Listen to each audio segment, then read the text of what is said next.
Vraie Voix Sud Radio, le grand débat du jour. Et pour en parler, nous recevons Cyril, qui est habitant de Mayotte. Bonjour Cyril. Bonsoir. Bonsoir.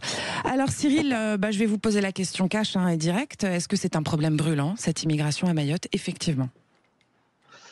Écoutez, en fait, l'immigration elle-même met à terre l'économie, l'île en elle-même, notamment par rapport à tous les problèmes qu'a pu évoquer notamment le ministre, mais notamment tout ce qu'on a pu voir dans la presse ces derniers mois. Aujourd'hui, j'ai envie de vous dire que si demain nous n'avons pas un gouvernement qui prend les décisions pour arrêter l'immigration, même au niveau de l'insécurité et au niveau des frontières, c'est fini. Je veux dire, aujourd'hui, Mayotte... nous, en tant que métropolitains et en tant que personnes qui venons travailler ici parce qu'il y a un manque de compétences, aujourd'hui, c'est la fuite en avant. Je ne vous cache pas que la plupart des gens ont qu'une envie, c'est de partir. Voilà, bien sûr. Alors, je vous rappelle nos vraies voix, chers auditrices, chers auditeurs. On est avec Philippe Bilger, qui est président de l'Institut de la Parole, Abel Boilly, président de Tous Uniques, Tous Unis, et Philippe Bouriaki, conseiller municipal et régional Île-de-France. Donc, Philippe Bilger... Pardon, je vous en prie. L'intervention de notre ami Cyril est tout à fait pertinente pour moi qui ne connais pas évidemment dans le détail Mayotte, mais je lis ce qui s'y passe et je constate qu'il est tout à fait d'accord avec le point de vue exprimé par François Bayrou, qui a contredit heureusement une absurdité de Marine Tondelier il y a quelques jours, qui disait qu'il y avait le réchauffement climatique et que l'immigration n'était pas un problème, comme si on était incapable, avec de l'intelligence, d'appréhender les deux problèmes. Mais c'est vrai, moi, simplement, je m'interroge dans le projet de François Bayrou qui veut détruire les bidonvilles et bien sûr empêcher qu'ils se reconstruisent, si j'ose dire. Je me demande comment il va faire concrètement. Alors, il veut le droit du sol. Tout ça est compliqué, comme il a promis de régler les problèmes tragiques et dramatiques de Mayotte en 2 ans. Je lui souhaite bon courage. Abel Boilly, il faudrait peut-être tout simplement revoir la politique d'asile et d'immigration. Puis j'ai envie de dire presque, il y a des gens qui se demandent s'il ne faudrait pas faire une fermeture des frontières à Mayotte. De toute façon, la réflexion doit se poser parce que pour les auditeurs, j'aimerais juste rappeler 4 chiffres très rapidement. En 2018, 77% de la population vivait sous le seuil de pauvreté, soit plus de 200 000 personnes. En 2022, 42% de la population vivait avec moins de 160 € par mois et seulement 30% des 15-64 ans avaient un emploi. 30% de l'habitat de l'île est insalubre. On a parlé effectivement des ghettos et compagnie. Donc effectivement, lorsque l'on parle d'immigration, il y a d'un côté les flux migratoires et de l'autre côté la capacité d'accueil. Mayotte n'a pas du tout dans son infrastructure la capacité d'accueillir autant de Comoriens, parce que ça vient de là majoritairement. 50% de la population quand même est quasiment comorienne. C'est comme il faut se poser des questions, sachant qu'il y a un contexte historique, donc il y a ces questions législatives qu'il faut se poser, mais il faut aussi discuter avec les responsables politiques de l'archipel des Comores, parce qu'il y a un contexte historique qui est inhérent justement à ce référendum des années 70 où Mayotte a voulu rester en France contrairement aux 3 autres îles, et Mayotte a aussi été considérée par les autres comme des sortes de harkis locaux, si je peux me permettre d'utiliser l'expression. Et donc, on voit que les politiques comoriens ne font rien aussi pour empêcher Mayotte d'être inondée de Comoriens. Désolé pour l'expression qui peut paraître un petit peu violente, mais c'est la réalité, parce que c'est une manière aussi de se venger aussi sur l'histoire coloniale de la France. Donc, il y a tout ce contexte-là qu'il faut prendre, et il faut que la diplomatie française aussi mette la pression à la diplomatie comorienne, sinon on n'y arrivera pas. Avec un coût de la vie énorme. Exactement. Pour pousser un peu plus sur ce qu'il dit Abel Boilly, Philippe Bouriaki, il y a d'aucuns disent aussi que Mayotte est victime d'une forme de colonisation inversée. Ça pousse le sujet. Alors, le mot colonisation inversée, je le réfute, parce que la colonisation, c'est quand on arrive avec force et qu'on impose aux autres une certaine vision pour pouvoir puiser et prendre les richesses. Maintenant, c'est clair, il y a une volonté politique des Comores de pouvoir vider leurs problématiques en faisant en sorte qu'un autre pays qui les a colonisés pendant longtemps soit le tributaire financier de la catastrophe dans laquelle elles sont, c'est clair. Et donc à ce moment-là, le pouvoir politique doit intervenir de manière ferme et définitive pour leur dire stop, vous n'allez pas nous envoyer tout le monde pour pouvoir nous faire payer un lourd tribut et un lourd passé. Mais ceci dit, l'immigration n'est pas un problème quand tout va bien. Quand tout va bien et que vous avez besoin de main-d'œuvre et que vous avez besoin de croître votre population pour pouvoir subvenir aux besoins de votre nation, construire, payer les retraites, yallah, j'ai envie de dire. Mais quand tout va mal et que l'immigration arrive, vous faites de manière effet levier, augmenter celles et ceux qui veulent dire que plus personne ne rentre. Et regardez les scores aux législatives et aux présidentielles, c'est le Rassemblement national qui a tout écrasé. Donc soit les gens dits de gauche et qu'ils ont, je crois, du mal à entendre le mot immigration, lutter contre l'immigration clandestine, lutter contre l'insécurité, protéger nos concitoyens, et qui utilisent que des mots qui font très peur à tout le monde, catastrophe climatique, et ce qui est une réalité si on ne fait rien, si on ne change rien. Mais depuis la nuit des temps, il y a eu des cyclones, depuis la nuit des temps, il y a eu des réchauffements et des refroidissements de notre planète. Donc on joue sur ça juste à but électoraliste. Et ça, c'est super dangereux, parce que c'est eux qui font le terreau du Rassemblement national. Cyril, vous êtes encore avec nous, hein? Absolument, j'écoute, oui, bien sûr. Alors Cyril, le Premier ministre, il a aussi dit que ce rejet des immigrés illégaux, ça n'a rien à voir avec des problèmes de race, parce que ce sont les mêmes cultures, les mêmes origines dans l'océan Indien, la même religion, etc. Donc c'est un autre sujet, quoi. On est bien d'accord, hein? Oui, c'est un autre sujet, mais bon, il faut bien comprendre qu'aujourd'hui, on a pas loin de 150 000 personnes qui sont sur le territoire, qui ont inondé effectivement Mayotte, mais la problématique, c'est qu'on ne peut pas subvenir à tous leurs besoins, c'est impossible. On est dans une situation catastrophique. J'ai envie de vous dire que si rien n'est fait avec un gouvernement qui prend les choses vraiment en main, quand je dis en main, c'est effectivement avoir des lois spécifiques à Mayotte, on va être complètement submergé. Il faut savoir qu'il y a une classe par jour. Il faut les construire une classe par jour pour absorber en fait ces gamins. Ces gamins, on en fait quoi après? Voilà, c'est ça en fait l'histoire. C'est qu'aujourd'hui les mômes ils sont dans la rue. Maintenant aujourd'hui on a un système éducatif. Bon, faut pas se leurrer. C'est pas les écoles, ce sont des garderies. Voilà, c'est tout. Faut le dire. Il y a un niveau qui est tellement bas. Donc voilà, c'est ça la vraie problématique. Aujourd'hui, j'ai envie de vous dire que si dans un an maximum on n'a pas des lois applicables à Mayotte sur l'immigration, l'insécurité et de pouvoir avoir une île comme une forteresse et de traiter en fait déjà ces gens-là et les refaire partir dans leur pays d'origine, c'est mort. Faut voir les choses en face. Moi je vous le dis, nous, on vit ici, on voit ce qui se passe. C'est une question de temps avant que l'île implose. Maintenant, il faut reconstruire en 2 ans. Bon, Monsieur Bayrou, il n'est pas dans le bâtiment. Il saurait que c'est impossible d'ici en 2 ans. Non, mais voilà. Non, mais bon. Voilà, bon, il peut dire ce qu'il veut. Bon, la cathédrale, c'est une chose. Aujourd'hui, le bâtiment ici, on arrive à peine à sortir 400 logements par an avec le bailleur social qui est la STIM. Bon, ils en veulent 8000 d'ici 2033. Mais non, c'est impossible. Déjà, c'est tellement compliqué, notamment le bâtiment, de construire par rapport aux compétences, par rapport aux matières premières. Non, c'est pas possible. Je dis que c'est pas possible. C'est pas possible, c'est clair. Philippe Bilger, selon vous, il faudrait des accords bilatéraux plus stricts avec les Comores aussi, non? Sûrement, mais encore une fois, notre auditeur, avec beaucoup de lucidité, nous dit ce qu'il faut faire. Mais une fois qu'on a fait le constat, qu'on a parfaitement identifié le danger, il est très dur de mettre en œuvre les politiques rigoureuses qui sont nécessaires. Et François Bayrou, pour reprendre le terme de notre ami, lorsqu'il évoquait les 2 ans, il ne parlait pas que du bâtiment, hein, heureusement. Alors, est-ce qu'il est maçon, notre Premier ministre Abel Boï? On peut se poser la question. Maçon, peut-être franc-maçon, je sais pas, blague à part. Mais on voit qu'on est toujours dans la récupération politique. Quand il annonce l'objectif de 2 ans, c'est pourquoi? C'est parce qu'on sera juste avant les élections présidentielles et qui sait que le territoire de Mayotte vote majoritairement Rassemblement national. C'est uniquement pour cela. En 2019, Emmanuel Macron avait promis un hôpital flambant neuf à Mayotte.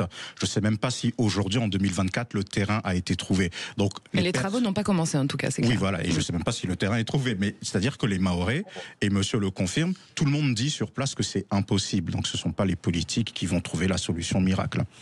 Alors, il y avait quand même en décembre 2023, Philippe Bouriaki, on comptait malgré tout quand même l'expulsion de 22 000 personnes vers les Comores. Donc il y a quand même des actes qui sont mis en place. Il y a un certain nombre de choses aussi qui ont été annoncées par François Bayrou. Est-ce que pour vous aussi c'est que du pipeau, on peut le dire, hein, parlons vrai sur Sud Radio? Non, je pense pas qu'on est dans le pipeau, parce que depuis un certain temps, les politiques du centre droit ont bien compris que il fallait contrecarrer le Rassemblement national, parce qu'il y avait des choses, je suis désolé de le dire à mes anciens amis de gauche, il y a des choses qui sont évidentes, qui sont dites de manière simpliste et réducteur, mais qui sont d'une réalité. Donc voilà, c'est placide. Mais je voudrais saluer du coup l'action de Gérald Darmanin, parce que c'est son action qui a fait qu'on arrivait à 23 000 expulsions. Mais c'est pas assez. C'est pas assez. Compte tenu du fait qu'il y a entre 100 et 200 000 personnes sur les 320 000 que compte l'archipel qui sont en situation irrégulière. Mais si vous expulsez 22 000 et que vous en recevez 50 000... on n'en sort pas. Ouais, on n'en sort pas. Il y a eu un problème, si tu me permets, c'est-à-dire que ces expulsions aussi ont amplifié le phénomène de mineurs abandonnés sur le territoire, parce que ça a été tellement mal fait aussi, ces expulsions sur le terrain, qu'il y a des parents qui ont été expulsés et des enfants qui sont restés sur le territoire mahorais aussi. Donc, je sais pas ça, si c'est le problème de la loi qui fait que si un enfant est né dans un territoire, il y a le droit du sol, et donc par conséquent, est-ce qu'on peut faire une loi d'exception pour Mayotte sur le droit du sang plutôt que le droit du sol? Juridiquement, je suis pas spécialiste, je peux pas vous le dire, mais les choses sont claires. On a des moyens financiers, des moyens sur des banques, sur des investissements pour pouvoir geler lorsqu'il y a des dictateurs ou des complices de dictateurs. Il faut que les Comores comprennent que s'ils n'entendent pas raison, ceux qui vont arriver derrière, ils vont frapper très dur. Et jusqu'à avec des situations inhumaines. C'est-à-dire que j'entends des gens d'extrême droite clairement dire il faut déployer la marine et tous ceux qui passent, on tire dessus. Enfin, ça s'entend de plus en plus.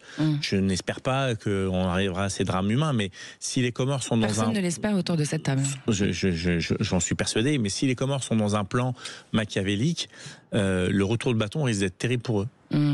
Éric, vous êtes avec nous, hein, n'oubliez pas, chers auditeurs, 0826 300 300, vous pouvez réagir à ce que vous entendez à notre antenne. Éric, donc.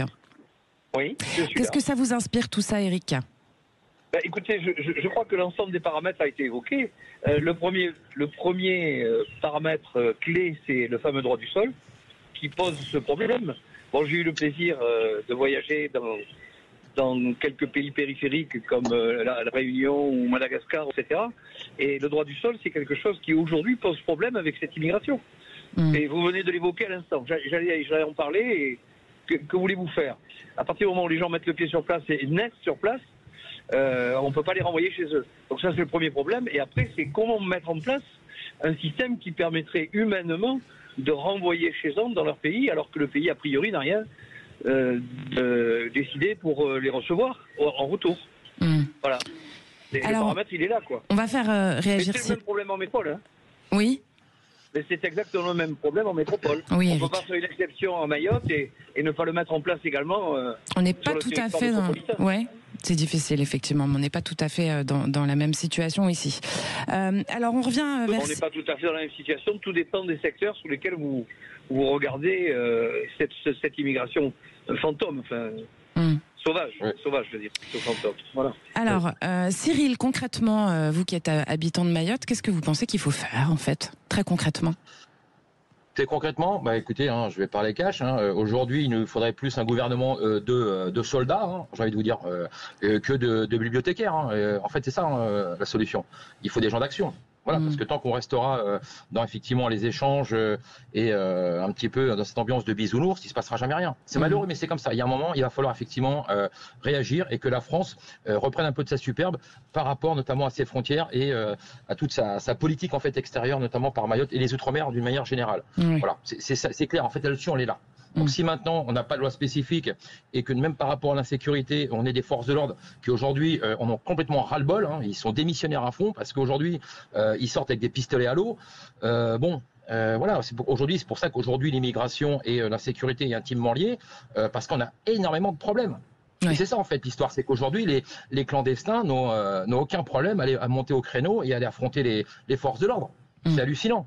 Donc dès l'instant où on aura vraiment peur des forces de l'ordre et d'une politique un petit peu à la Charles Pasqua où on va terroriser les terroristes, j'ai envie de vous dire, on peut rester comme ça pendant des années. Hein. Mais sauf qu'aujourd'hui, l'économie française et la France ne peut plus en fait rester comme ça. On implose, on implose. Et je vous cache pas que aujourd'hui payer des millions d'euros d'impôts. Pour en revenir à ça, je vous dis, hein, nous aujourd'hui, les trentenaires, les quadras, les quinquas, on regarde ailleurs. Hein. Dès qu'on peut, on s'en va. C'est clair, on ne peut pas rester ici. C'est impossible. Voilà, c'est tout. Philippe Bilger, ce qu'on entend dans la voix de Cyril, c'est l'exaspération totale. Oui, absolument. Et je m'apprêtais à faire une ironie totalement déplacée en lui suggérant des bibliothécaires très courageux et armés. Mais en fait, il a raison. Et tout de même, Cyril, quelle serait la première mesure d'un gouvernement courageux, à votre avis? C'est les soldats, c'est ça que vous avez dit, Cyril? Alors quand je dis soldat, c'est dans l'esprit. Oui, j'ai bien compris.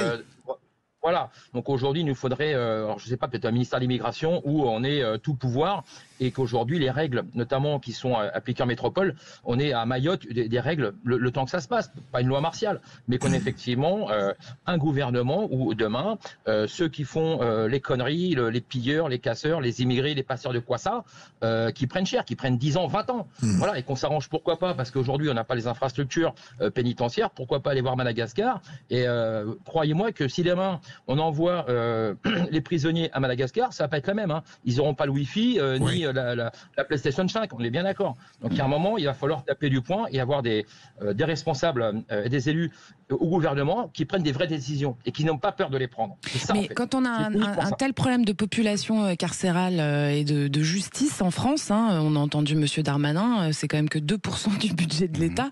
Le budget de la justice en métropole, enfin en France en général, on peut se poser la question de ce qu'on peut faire avec ça à Mayotte. Il faut avoir le courage d'installer une législation d'exception pour Mayotte. À l'instar de ce que l'on disait, quand je travaille beaucoup auprès des jeunes, le nombre aussi de jeunes mahorais qui se trouvent sur le territoire métropolitain ou hexagonal, chacun dira comme il voudra, et qui se retrouvent à fuir Mayotte parce que le degré de violence est tel, et je reçois vraiment des témoignages où le jeune va me dire que son père a été frappé à la machette, on a brûlé la maison des parents, des choses comme ça, et les enfants qui sont obligés de venir parce qu'ils sont menacés de mort là-bas et qu'ils savent que s'ils retournent là-bas, c'est fini pour eux. Donc il y a une situation qui est vraiment explosive. Maintenant, est-ce que le courage politique sera là? Malheureusement, j'en doute. Philippe Boriaki, il faut une réponse par la fermeté, c'est ça? Il n'y a malheureusement pas d'autre solution. D'accord.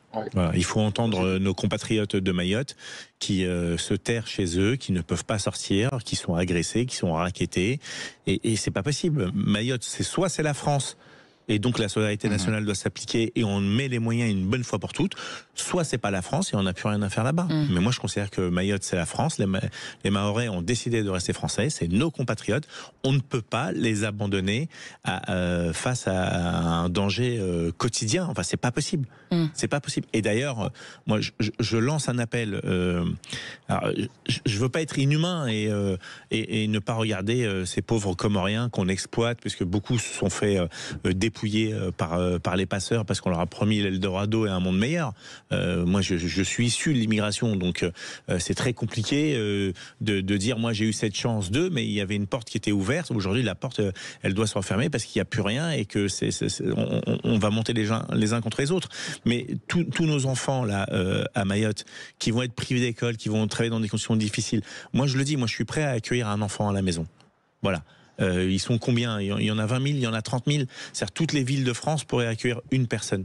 Une personne en parrainage, il vient à la maison, on est en contact avec la famille, il est en sécurité, il suit sa scolarité. Enfin, c'est pas ça qui va nous. On a ouvert les vannes pour accueillir des réfugiés ukrainiens et je les soutiens et c'est normal et on a bien fait. On a ouvert les vannes pour accueillir des réfugiés syriens et on a bien fait parce que c'est notre côté humaniste. Mais là, c'est nos propres réfugiés, on peut pas les accueillir. Enfin, je voudrais dire à celles et ceux qui sont au gouvernement, ces fameux technocrates, oubliez, et il y a un truc qui s'appelle le système D. Le système D collectif fait que on peut être solidaire. Moi, je m'engage à prendre un garçon ou une fille, quel que soit l'âge en plus, je ne regarderai pas l'âge, il mangera ce qu'on mangera, il vivra avec nous, il sera en sécurité. Et une fois que tout sera remis en ordre et qu'il pourra retourner chez lui et développer notre département, et ben, il y retournera s'il y a besoin. Cyril, ce qu'on entend, c'est qu'effectivement, il faut de la fermeté, mais si on écoute Philippe Bouriaki, il faut plus de souplesse en fait du système administratif en général pour régler cette solution. Non, bien sûr, en fait, j'entends ce qu'il dit. Bien sûr qu'il en faut de l'immigration, mais aujourd'hui, il faut savoir qu'on a une vague submersive qui est trop grande. On peut pas, c'est impossible. Aujourd'hui, on n'a pas les moyens infrastructurels pour pouvoir les gérer. Que ce soit la santé, que ce soit l'éducation, que ce soit même la nourriture, le logement. Non, c'est pour ça que les bidonvilles, quand il y a eu le cyclone, on a halluciné, quoi. En 5 jours après, c'était remonté, tout était remonté. En 5 jours. Voilà, donc on est revenu. En 5 jours, même pas. Vous allez partir, Cyril, de Mayotte, parce que vous disiez que vous aviez envie de partir. Vous allez partir, rentrer en métropole?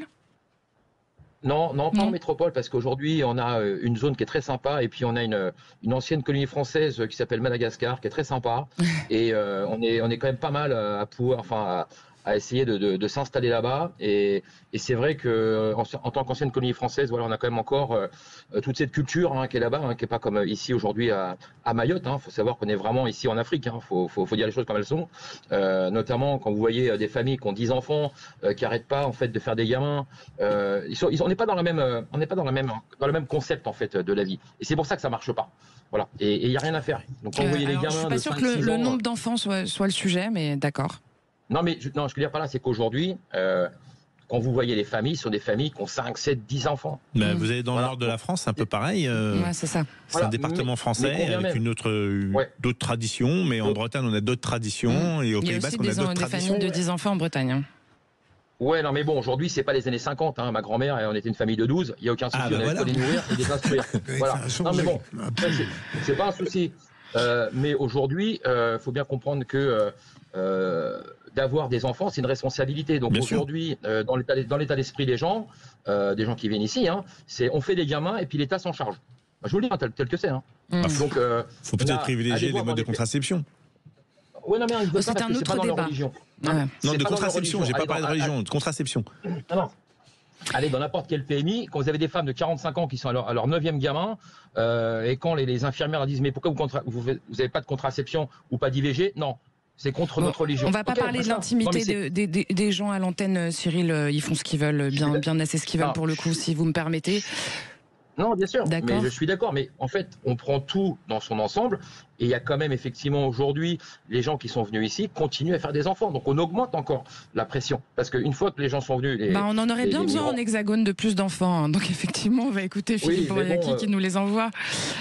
Allez, je vous remercie beaucoup de votre témoignage, Cyril. Je rappelle que vous habitez à Mayotte. Courage, effectivement. Il fait quoi, Cyril, là-bas?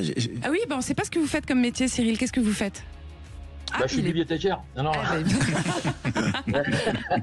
Bon, voilà, ce sera le mot de la fin. On travaille dans le bâtiment bureau d'études. Ah oui, donc vous êtes bien au courant des problèmes de maçonnerie de Monsieur Bayrou, alors.